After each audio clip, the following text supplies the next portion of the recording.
நிச்சயமாக. அதாவது இயேசு கிறிஸ்து பிறந்த தினமாக கிறிஸ்மஸ் விழாவானது உலகம் முழுவதும் கொண்டாடப்பட்டு வருகிறது. இதையொட்டி நாளைய தினம் கிறிஸ்மஸ் விழா கொண்டாடப்பட உள்ளது.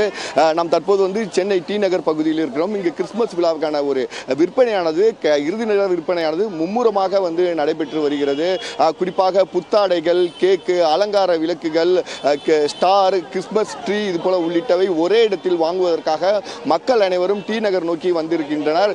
குறிப்பாக சென்னை பொறுத்தவரை இப்போ புத்தாடைகளும் இது போன்ற கிறிஸ்மஸ் ட்ரீ, அலங்கார வண்ண விளக்குகளை வாங்குவதற்கு சென்னையில் புரஷவாக்கம், வண்ணாரப்பேட்டை, டி நகர் உள்ளிட்ட மிக முக்கியமான ஒரு ஸ்தலமாகும். ஏனென்றால் தீபாவளி ஆகட்டும், கிறிஸ்மஸ் ஆகட்டும், எந்த விழாவாக இருந்தாலும் டி நகர் ரங்கநாதன் தெருவை பொறுத்தவரையில் மக்கள் கூட்டம் அதிகரித்து காணப்படும். நாளை கிறிஸ்மஸ் விழா கொண்டாடப்பட உள்ளதை விட்டு தற்போது இங்கு மக்களுடைய தலையாகவே முழுவதுமாக காட்சியளிக்கிறது. காவல்துறையினர் முழுவதுமாக பாதுகாப்பு பணியில் ஈடுபட்டு வருகிறார்கள். போக்குவரத்து காவல்துறையினர் மேலும் சாதாரண உடைகளில் இந்த மக்களின் கூட்டத்தின் நடுவே காவல்துறையினர் இருக்கிறார்கள். திருடர்களை கண்டறிவதற்காக அவர்கள் கண்காணித்து வரக்கூடிய காட்சியை நாம் காண முடிகிறது.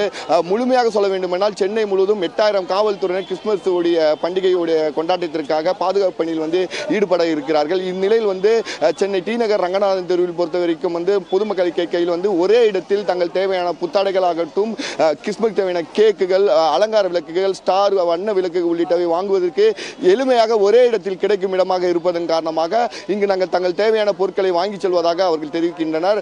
விற்பனையாளர்கள், கடை உரிமையாளர்கள் கேட்கையில் கடந்த ஆண்டை ஒப்பிடும் போது இந்த கிறிஸ்துமஸ் விழாவானது வெகு விமர்சனமாக காணப்படுவதாகவும், இந்த கடைசி நேர விற்பனையானது மிகவும் தீவிரமாக இருக்கிறது, கடை விற்பனையானது அதிகரித்து காணப்படுகிறது என கூறுகிறார்கள்.